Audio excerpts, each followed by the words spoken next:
Hey, thanks for joining me today. My name is Oren Kashi. I am a technical product marketing manager here at Red Hat, relating to all things managed OpenShift. And in this demo, we are going to take a look at creating an OpenShift cluster using the ROSA service from AWS, or more formally known as the Red Hat OpenShift Service on AWS, and then deploying our first app on there. We're not going to spend too much time on that app that we'll deploy, but if you want to explore further, please feel free to visit rosaworkshop.io for more details. We will also be utilizing the defaults for the cluster creation, just in the interest of time and simplicity of the demo. But obviously, many of the areas in the cluster creation are configurable and customizable. We will also be making use of STS, or the AWS Secure Token Service feature, which allows us to make the cluster even more secure by using temporary credentials. So these credentials are associated with IAM roles that are specific to each component that makes AWS API calls. So what happens is that this better aligns with principles of least privilege and is much better aligned to secure practices in the cloud. Also, prior to the starting point of this demo, there are some prereqs that need to be executed. So things like enabling the service in your AWS account and installing the CLIs. So for a full list, please see the documentation. But that being said, we can get started. So the first command that we're going to run is to create the account roles for the service. Now this only needs to be executed one time per account.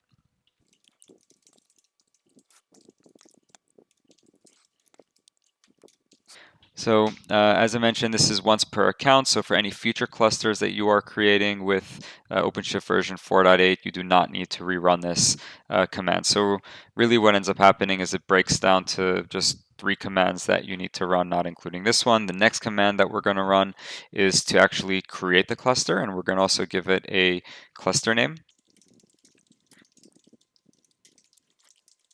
And we'll make use of STS.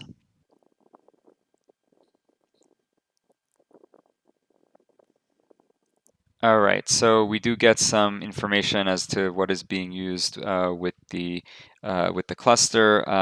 The cluster will stay in a pending state until we just run the next 2 commands to create the operator roles that the cluster needs, and also the OIDC provider. So let's go ahead and do that now.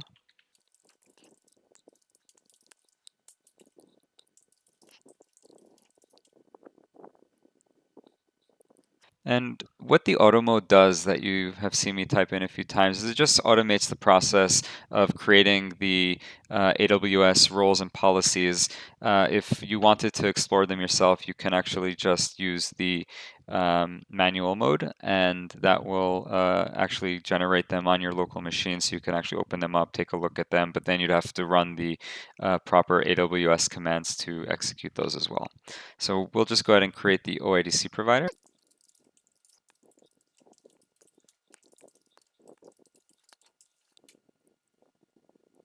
Okay, and if we take a look, we should see the cluster is now in an installing state. And now it'll take about 30 minutes or so for the cluster to be installed, and we'll see you back when it's done. Okay, so it's been a little over 35 minutes. Let's check on the state of our cluster, if it is ready.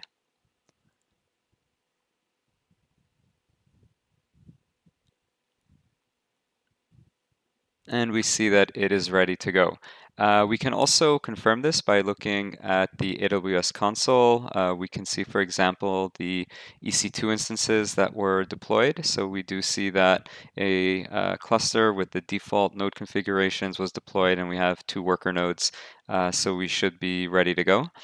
The next thing that we want to do is create a user to be able to access our cluster. We're going to use a quick method of creating a cluster admin user, but for longer term running clusters, and definitely for production use, it is recommended to create an IDP for accessing the cluster. But for our purposes here, creating this quick user will suffice.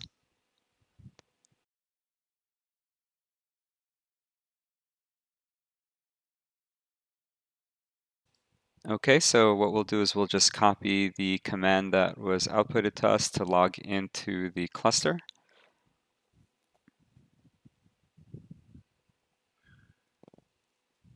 And we have logged in successfully. Now to confirm that this is the case, we can also just confirm who we are by running the following. And we see that we are the cluster admin. The next thing we want to do is access the console via the web UI. So we can run a command, the ROSA describe cluster command, and just search for the console URL.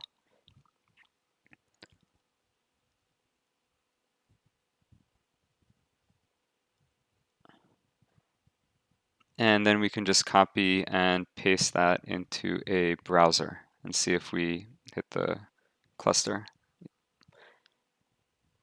And we'll also need to copy over the password for the cluster admin user. So let's just do that now.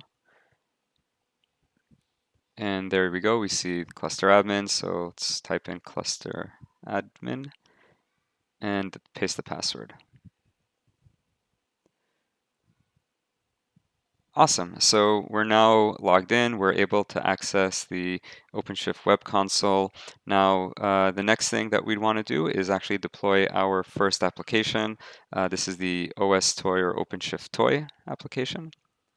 And if you do want to learn a bit more about it, please feel free to visit the rosaworkshop.io. But we'll create a new project now for our application. Okay, and then we will also create the microservices backend as well. Okay, and then we'll also create the front end also.